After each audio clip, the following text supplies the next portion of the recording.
What is up, guys? Welcome back to my channel. In today's video, I'm going to be doing another installment of the Photographers in Focus series that I've been doing. This is the third installment, and in this series I talk about the life, work, and influences of a specific historical photographer. So today we're going to be talking about the South African photographer Santu Mofokeng. Mofokeng was famous for his images of casual life in South Africa under apartheid. What made his images unique is that he didn't simply focus on documenting the struggle of Black South Africans against the white oppression of apartheid.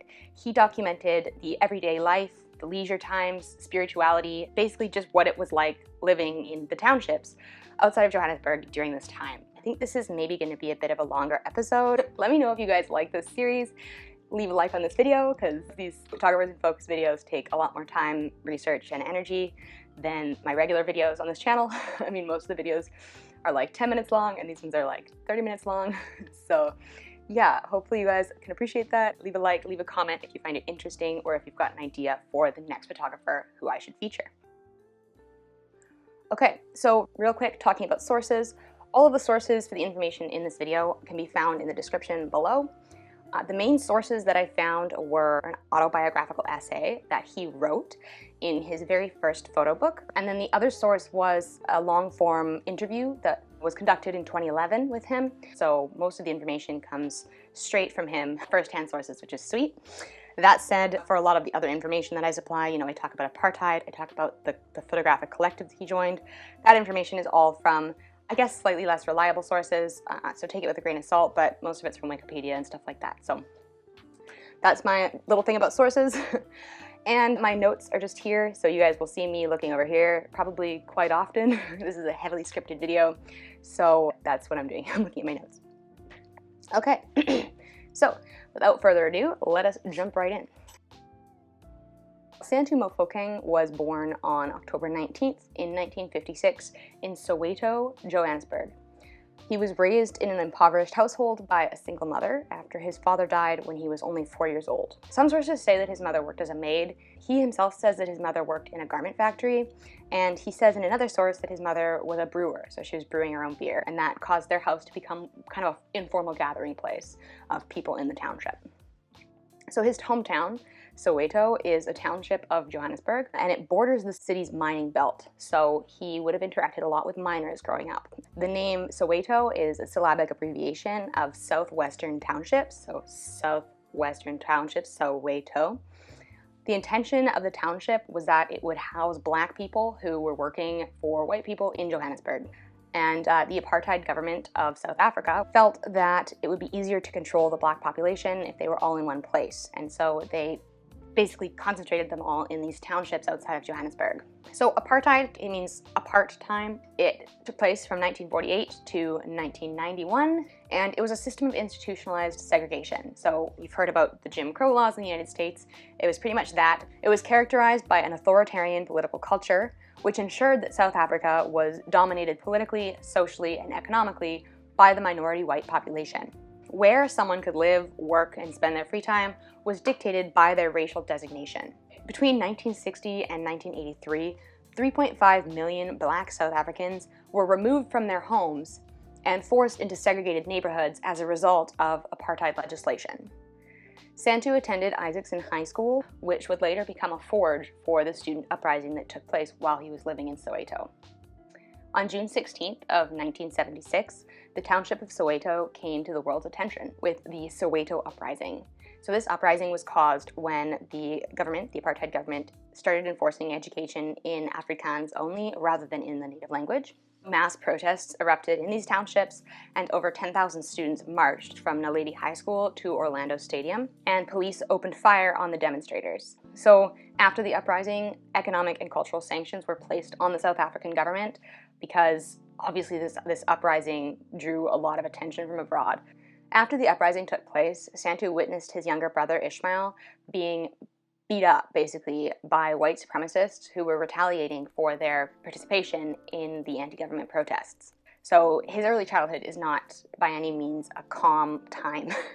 So he received his first camera as a gift from his sister when he was only 17. He says that it fell off the truck, but he says it in quotations like that. But he says that it was so beat up that it looks like it could have. 2 years later, unfortunately, His sister lent out his camera while he wasn't home, and she lent it to a neighbor, and he never saw the camera again, which I can imagine you'd be pretty pissed if that happened, and I'm pretty sure he was too. But he says that while he had the camera, his social status was elevated by having it, and that he got invited to parties and occasions like weddings, celebrations, as a photographer. He says it helped him overcome any shyness or social anxiety he might have had.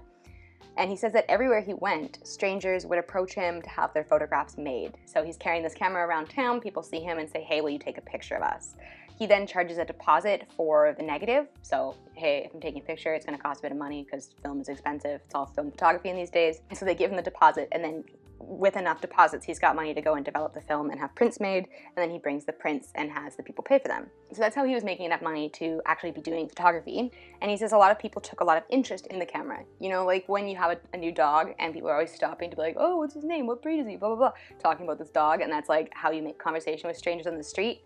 Well, it seems like his camera had a similar social function. People would stop him and ask him questions about the camera, ask to look through the viewfinder, fiddle with the settings, things like that. And he said that cameras had a mystical aura of fascination for people. That's a direct quote.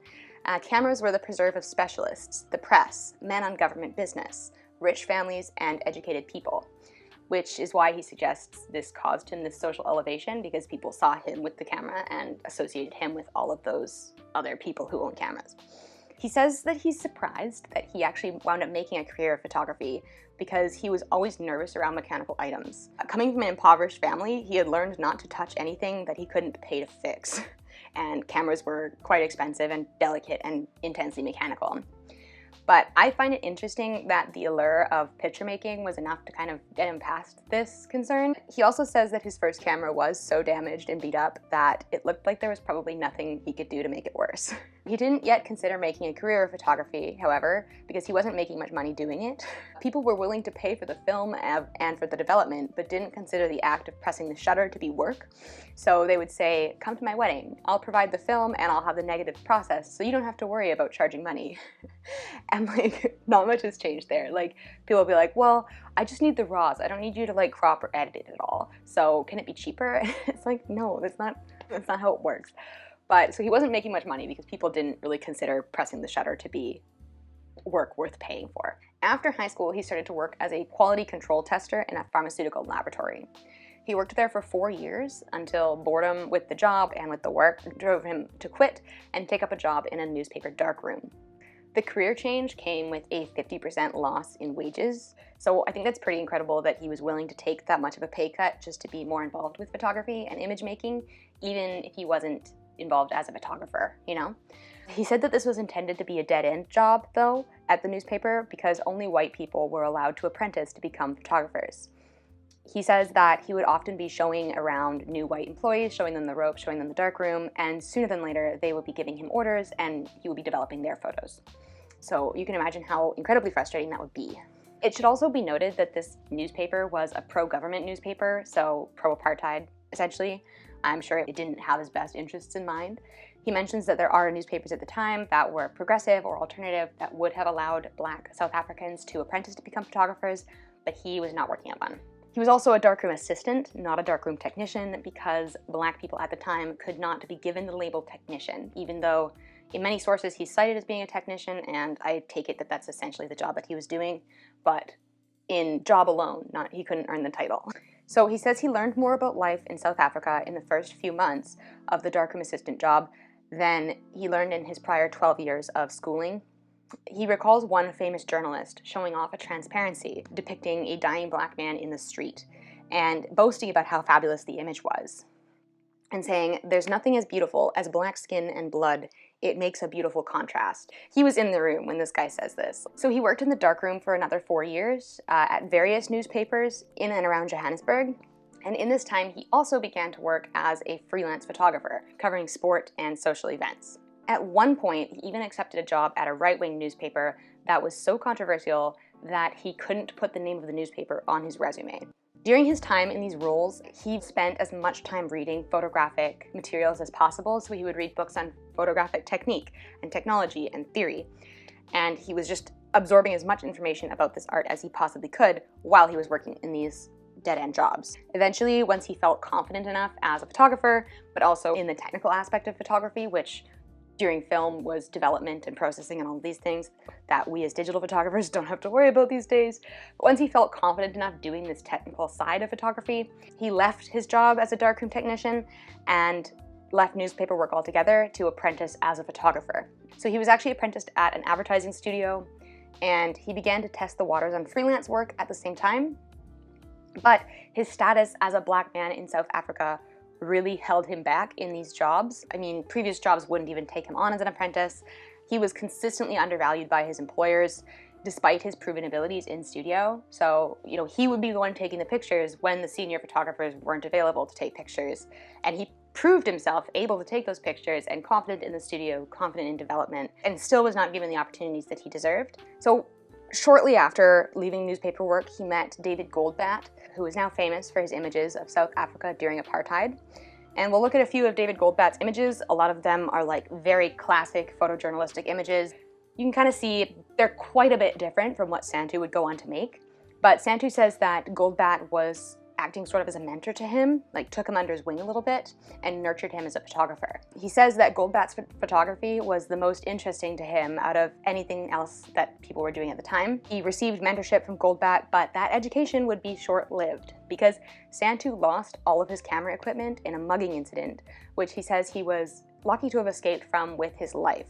He was shooting with a model, I think like up a ridge or something, and they got mugged, and they escaped by rolling down, like, he says, a mine slime dump onto a highway. So he lost all of his camera equipment and all of this stuff that he had spent the last couple years building up, and he had to go back to work as a darkroom assistant, which he did for a few months, but he was fired soon after because a security guard, so he was bringing books into work to read, and in the pages of these books, there was a photograph that a friend had given him and he had intended to copy. So he brought it to work to copy it. And the photo was of some anti-apartheid dissidents, so political dissidents, who were considered banned people. And so because he was found with this photograph and with so many books, he was fired, and the security guard confiscated the photograph and told him that it was illegal to have and that he would be reporting him to the police. It seems like nothing ever came of this. I don't know if it was even actually illegal to have this photograph, but he lost his job. So in 1985, at the age of 29, he joined the Afrapix collective. So we'll talk about Afrapix in a bit because it deserves its own little thing, but he had no work, no equipment, and no resources at this time. But Afrapix gave him money to buy his own camera and film in order to document Soweto and life in the townships. So put a pin in Afrapix because we are going to talk about that, and I'll explain why they're giving him film and stuff like that. He says that the collective's confidence in him might have been a bit misplaced because he was less interested in documenting the unrest than in documenting ordinary life in the townships. Afrapix really wanted pictures of the struggle against apartheid, basically, and he was not so much interested in creating those images, but he created unique and important images anyway, and we'll get to that. So he says that he began to create a metaphorical biography of his life, and he did this from like 1982 when he was working as a newspaper photographer, blah, blah, blah, all the way through his time with Afrapix. This metaphorical biography was made by making photographs of things that he ordinarily did or saw in his day-to-day life. I think that that's a really cool thing, and it's also, I don't know, it's really inspiring to me reading about this because we have a lot of really intense things going on in the world right now that are all very visible to us, even here in Vancouver where I live, and I think that just making pictures of everyday life while these things are happening could be a really interesting concept that I'm going to definitely explore.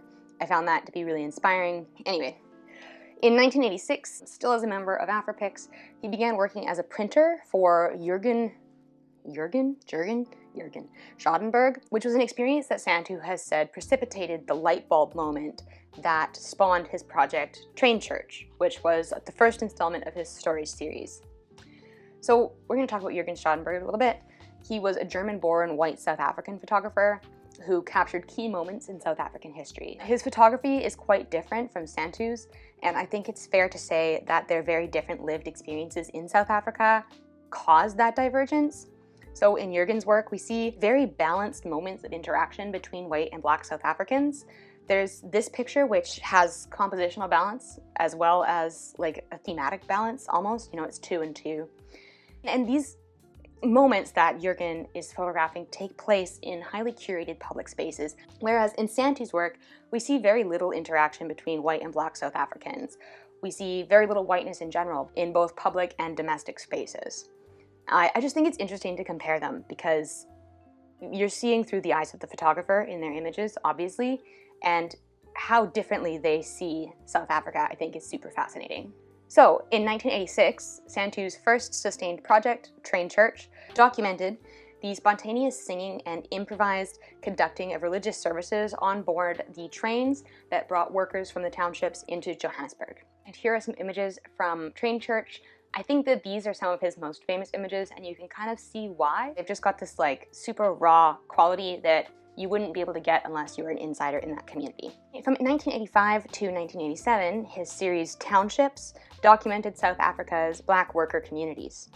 Many photos survive from that time that depict violence and vitriol, we've talked about that, but Santu's work captures South Africans in times of leisure, in their homes, in private and domestic spaces, and in bars and in the street. In 1987, Santu joined the New Nation newspaper, which he says was an alternative newspaper, and that landed him in some really hazardous situations.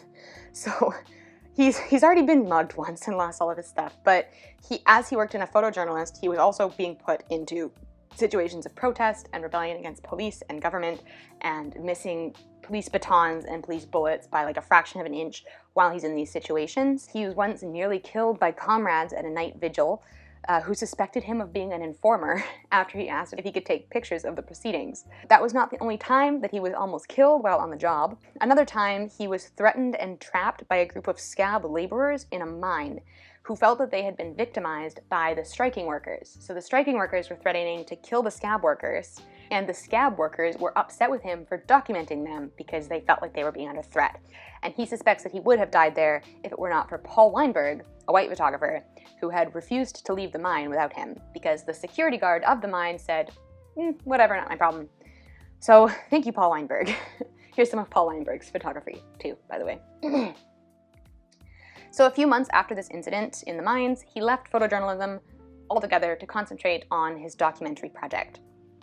He says that leaving the New Nation newspaper, he was leaving the universe in which his photographs had to function as weapons of struggle.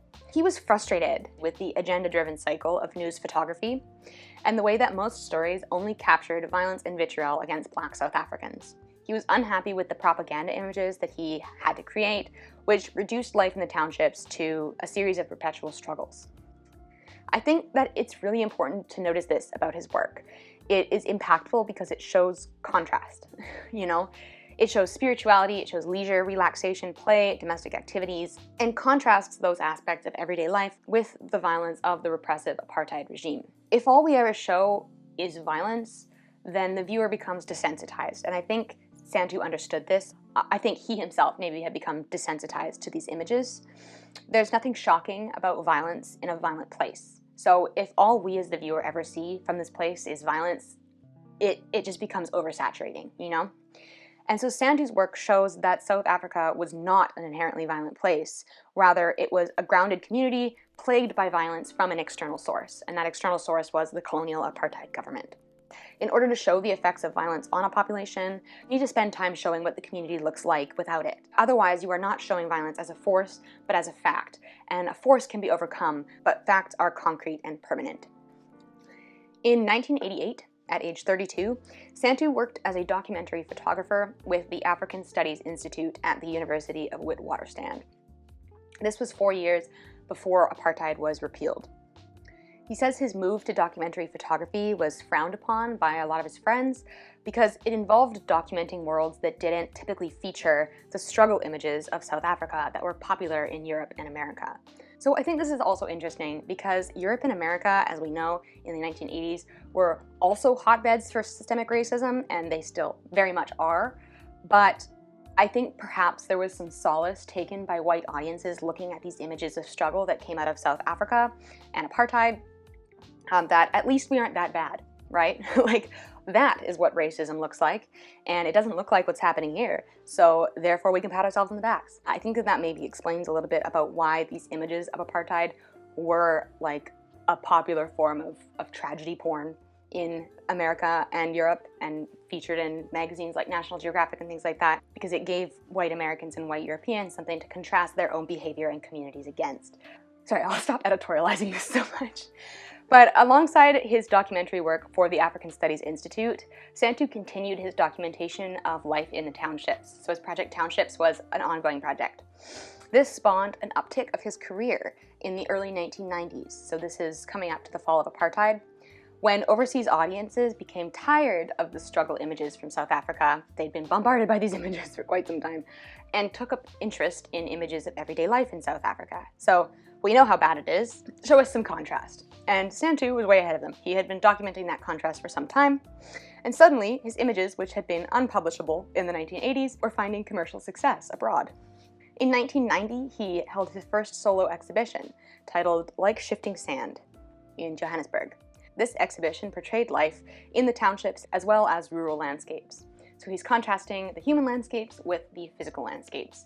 And I don't talk much about his physical landscape photos, but they are also really beautiful. And I'll put some up just so you can see.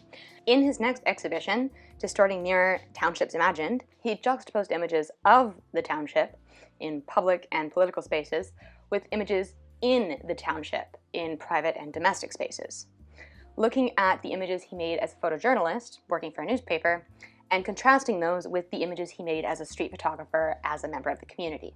While he was doing research from this project, he became aware of family portraits that had been made at the beginning of the century. I'll talk a little bit about those in a bit.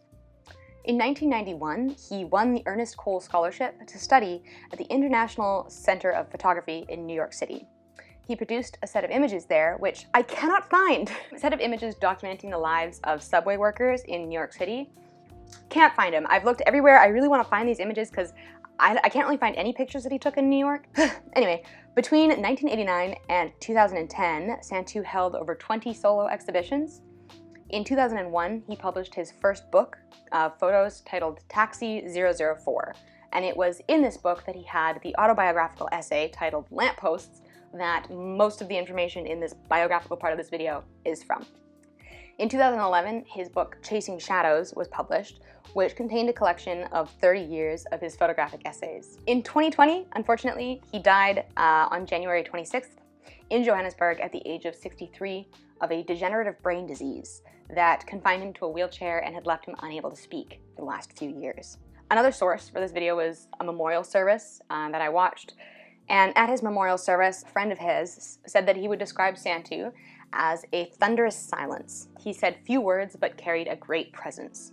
His son said that the world had not lost a great documentary photographer because his body of work still existed in the world. He said that Santu had told him that he should live his life in the pursuit of the dignity of others.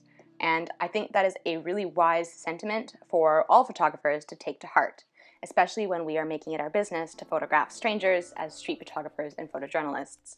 We should create that art in the pursuit of the dignity of our subjects. Okay, so that concludes the biography portion of his life. I said put a pin in Afrapix, now we're talking about Afrapix. So Afrapix was a progressive photographers collective and an agency that was established in 1981 by a small group of photographers and political activists. And the goal of this collective was to sort of inform the political consciousness through image making. They played an integral role in the development of a socially informed school of documentary photography in South Africa during apartheid. They were part of a network of alternative media sources that sought to combat censorship from the repressive authoritarian regime. Between 1981 and 1991, Afrapix had around 40 photographers who collectively produced a profound photographic record of the last decade of apartheid in South Africa. The constituent photographers pooled their skills and resources to train young Black photographers in the art of documenting life and state oppression in their home communities. So that is why Santu was able to get funding for a camera and film from Afrapix, is because they said, well, here is a young Black photographer, he's got some skills, we would like to sort of sponsor him to create these images that can then inform political activism in South Africa and abroad. Really, really cool. It seems like an awesome program. I wonder if there are collectives doing similar things like this now. I'd like to learn more about them. Unfortunately, Afrapix did dissolve after the fall of apartheid, but it just seems like a cool concept to have a bunch of photographers pooling their resources to basically enfranchise younger and marginalized photographers. Many of Afrapix photographers were involved in banned political organizations and resistance art movements. A lot of these resistance activities would have gone undocumented or would have been basically under the radar of history if it weren't for Afrapix. The collective considered themselves to be working in tandem or collaboratively against apartheid, though their inspirations came from different sources and from different specialties. Afrapix questioned the role and commitment of white photographers and the white-run media who claimed neutrality when they were acting as witnesses to the unfolding political events in South Africa. So they criticized these photographers for not engaging with the question of how people in racially fractured society were portrayed and the limitations placed on Black photographers. I think that this is a really important item to keep in mind for all street photographers and photojournalists who might be watching this video. And reason being is that the idea that you can just be a neutral witness with a camera, documenting events without affecting or participating in them, is a flawed concept. When we are physically present at an event, we are participating, and how we choose to participate, how we choose to document, will affect the outcome of that event. Just you can't be neutral. You cannot remain neutral. And it honestly reminded me a bit of a quote that came out during the Truth and Reconciliation Commission following the repeal of apartheid, and that was a quote from Desmond Tutu. You might have heard it. "If you are neutral in situations of injustice, you have chosen the side of the oppressor." And in this case, being a white photojournalist at a protest against a white supremacist government, I think if you're choosing neutrality, you're choosing the side of the oppressor there. So that was something that Afrapix really called out. I think Afrapix is an interesting example of how photography can be used to propel activism. And I really wish that there was more information about how Afrapix operated as a collective. Like, did they meet? How did they pool finances? What was the organizational structure? Unfortunately, there's limited information available. I didn't look too far into it, but I would like to learn a lot more about how they operated. Coming up to the last section of the video, I've titled this Inspirations and Influences. So in 2002, Santu said, "I was raised by a parent who instilled in me a religious thing about always searching for meaning and purpose in everything we do." He also stated that he takes pains to ask himself, why is he capturing each photo? What is he doing in taking it? And I think that he calls this a religious thing, and it's an interesting parallel between religious teachings and what we are taught as photographers is you're making a story. What story are you making and why? In a longer form interview with him in 1996, he peruses a collection of old photos of Black South Africans from the 1890s and early 1900s. He says that when he first saw these images, they were not talking to him, and that is how he realized that something was wrong with his education. That the people in the photos do not reflect the reality that he had been taught about Black South Africans in the early turn of the century. He began to delve into these photos and collect them and discover how the people in these photographs fit in with history. He says that he had been taught that people were wearing loincloths at that time and people were running around in these tribalist societies, but that the documentary evidence that he was seeing didn't corroborate that. He began going to museums to learn more about these images, and he realized that Afrikaans museums didn't have pictures of families. In order to find pictures of Black families, he says he had to search through specific categories like weddings or informal dress, and those would have pictures of Black families, but they weren't already consolidated. They were scattered throughout. He questions why these photos, why they were missing from the historical record. He realized that there was a need to create a documentary set of images about Black families in civil space in South Africa. In the same interview in 1996, he also spoke about how he grew up around workers, and everyone was a worker regardless of education or property ownership. He says that there were so many pictures of workers from that time, people at work performing the functions of the economy and in service to the colonial state, but that the workers did not have the right to settle or live near the places of work due to apartheid legislation, so these pictures only capture workers. They don't capture families or individual lives or where the workers go once they're off the clock. These are the photographs that he found in museums and libraries. These are pictures of workers that told the history of work in the state, but neglected the history of the people and the family.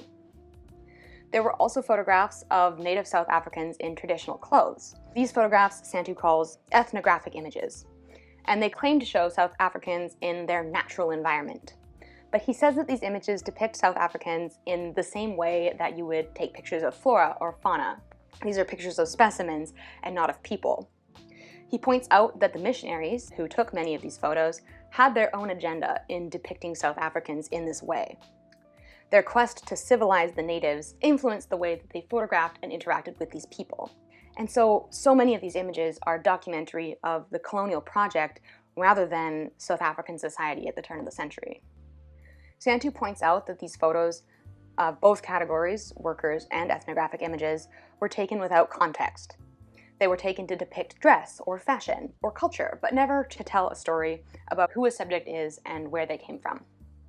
This inspired him to fill in the gaps and create a documentary project that would focus on people and their stories rather than on a checklist of cultural characteristics. In addition to making his own images, he collected hundreds, maybe thousands, of historical photos with the intention of indexing and preserving the history that they contained, and he called this the Black Photo Album. He said this project of preserving and indexing historical photographs became an art installation, and it was so popular that it began to eclipse his own photography, so people would mistake these images for ones that he himself had taken rather than ones that he had collected. Moving on from that, there's this little bit. He was asked, do photographs tell the truth? And he did not hesitate in answering no. No, they do not. He says that there is so much happening outside of the frame that does not go into the photograph, that the frame has this limitation of being two-dimensional. There are sounds, there are smells, there are things that you cannot include in a photograph that are happening that affect the context of the situation, and that photos can be manipulated. They can be manipulated physically, but also by captions or depending on where they're placed. You know, you will perceive a photograph differently if it is in a museum than you will perceive it in a photo album. And by manipulating this external context of the photograph, by captioning it, or by moving it from a photo album into a museum, he affects how we perceive that photograph, and in a way, the truth that the photograph is displaying. I think that's really interesting. In a separate interview from 2010, he says that even something as small as bringing your own light into the frame is, in a way, disturbing the truth. In a 2011 interview on his project Chasing Shadows, he mentions that when he showed people the photographs that he took of them in a township, they would sometimes become uncomfortable with the way that he was capturing them in the world. He received a comment on one of his exhibitions that really stuck with him. And he's mentioned this comment in 3 different sources that I saw, so 2 interviews and in his biography, so it was an extremely impactful moment for him. And that was that he was making money with blacks. He says this comment forced him, like nothing else he had ever heard, to question the value of the photographs he was making. And he realized that in the pursuit of the art, he had not been paying enough attention to the narratives and aspirations of the people he was photographing. In a way, he had lost himself in the work. And as a response to that, he began to undergo a very, very, very intentional process of finding himself and his relationship with his country. I think that maybe that sentiment can resonate with a lot of street photographers. You know, when we are photographing public space, we need to be really careful that we are documenting things intentionally. And we need to ask ourselves, you know, am I doing this with purpose? Am I taking this picture because it's going to look nice as a piece of art? Or am I taking this picture because it says something about the subjects who I am photographing? And that's something that, like, I myself as a street photographer have struggled with and am gonna make a very intentional effort to do better at. But seeing that question of why am I taking this photo plagued him so much throughout his photographic career, I think is really interesting and important for us as street photographers to keep in mind. So Santu realized that he would need to work more collaboratively with the people of the townships that he was photographing. He needed their participation in his art. In the same 2011 interview, he talks about the timing of his book, Chasing Shadows. He says that a lot of the pictures were taken at a time after Apartheid when you couldn't find a white person who admitted to voting for Apartheid or taking part in it. So Apartheid's done, it's in the past, and everybody is working really hard to move past it as quickly as possible without honoring the stories and damage that had been caused through that regime. Nobody was willing to take responsibility. And that reminds me of a paragraph that I read in a book of Jewish stories from the Holocaust, And the author mentions that, and I can't remember which book, but the author mentions that after Germany lost the war, suddenly everyone had a Jewish relative or was part Jewish themselves, and they did everything that they could to distance themselves from the very recent crimes that had been committed, which they had been complicit in only weeks before. So Santu says, you just wonder, why did the thing last for so long if no one in the country had actively participated in it? So the fall of apartheid coincided with the rise of widely available color film, and I think this is another interesting little bit. Santu's work was largely taken on black and white film. As people rushed to forget apartheid and move past it, black and white photography was also being treated as obsolete. So Santu's work, which clearly documented life under apartheid in black and white, was being rendered obsolete and forgotten on two fronts. His work deserves more recognition than it has gotten internationally and historically, and I wonder if this mechanism of intentional forgetfulness is part of the reason why he hasn't gotten the recognition that he deserves. Okay, last bit, I swear. I know this is a really long video, I'm really sorry. He's got these pictures of this cave. And a few quick notes about caves. So because he grew up in a mining town, basically, and mining was a major industry throughout South Africa, the imagery of a cave might have held a different significance for him and the people who grew up in his town than they have for people who have never been in a mine. But that's the least interesting element in these photos of caves. So he took many photos of one specific cave, which is Motuleng Cave. And many of these images reminded me, when I first saw them, they reminded me of classical paintings of heaven and of ancient Greece. And at first, I thought that this was just like a compositional coincidence. Basically, like certain compositions look nice, and so they recur throughout history, independent of each other. But then I listened to him talking about these cave photos in an interview. There's something about these like sweeping rocks that create these lines of movement, and the balance of light and shadow, and the placement of the figures and the scale of the figures to the light and shadow and lines and everything. That just there's similarity. It's not a direct similarity, but can you see what I mean? Like the paintings remind me of the photos and vice versa. I don't know why, they do. He says in this interview that the inspiration for these cave photos was the idea of photographing spirituality. He says that because he didn't want to bring his own lights, it was inevitable that there would be motion blur in the images that he shot inside the cave. But he found that this blur worked very well with the imagery of the cave because of the somewhat biblical inspiration that it instilled in his photographs. The biblical imagery that he mentions, fire, smoke, large amounts of water, all of these very movement-heavy visuals that are prominent in the Bible are reflected in the motion blur in his photographs of the cave. Once he realized this parallel, the incorporation of these themes into his images of the caves became very intentional. And we think of the burning bush in the cave. Is it Moses that sees it? Somebody sees it. And here he has like this burning motion in a cave. It is a very intentional parallel. I find this interesting because the paintings that bear similarity to his photographs are also endeavoring to capture spirituality in an image. So there's like this one of this angel and the light and the balance and the people, and like just the scale of everything is very similar to his depictions of the cave. It has like this awe-inspiring spiritual quality that is created by the composition.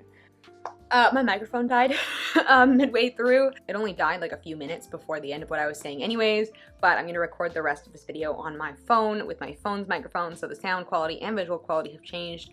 Sorry, I'm too lazy to do my whole video setup again. Okay, anyway, so what I was saying, what gives these images, these paintings, their awe-inspiring quality isn't the symbolism, it's the composition. So you see an image of an angel, and that on its own is not particularly awe-inspiring. You see the iconography of angels all the time around Christmas, but having an angel surrounded by these lines and sweeping use of light and shapes and just this grandeur to it is quite a bit different. So Santu uses composition in the same way in his photographs as these painters did to convey this sense of grandeur in spirituality.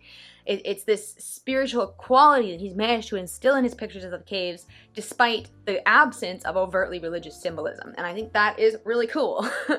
So the more I learned about Santu's relationship with the caves, the more fascinating these photos became. And he actually went to the caves on a road trip with his brother Ishmael, who had been diagnosed with tuberculosis and was dying at the time of the road trip. And it was a 4-hour road trip out to the caves, and then they had to hike up. And on that hike into the caves, Ishmael actually collapsed and had to be wheeled up into the caves in a wheelbarrow by his brother. The reason why they were going to the caves in the first place is because Motuleng Cave is known as a place of healing and spirituality in itself. So they were going there with the hopes that some quality of the cave would help to alleviate some of Ishmael's symptoms of tuberculosis. Shortly after the journey, unfortunately, his brother Ishmael did pass away. And so I believe that these images of the caves bear special significance to him as well. And he's also got this picture of Ishmael that was taken in the cave that's also got that interesting kind of blur quality to it. Yeah. Anyway, that was the whole video. That's all I have to say. I did a much better outro in my original filming of this, but the storage space on my phone is almost full, so thank you guys so much for watching. I really appreciate it. If you want to see some other photographers in focus episodes, you've got some ideas of photographers that I should check out and I should feature, let me know down in the comments. Leave me a like on this video. That really does help me out. Thank you guys so much for watching. Take care, stay sharp, and don't forget to keep shooting.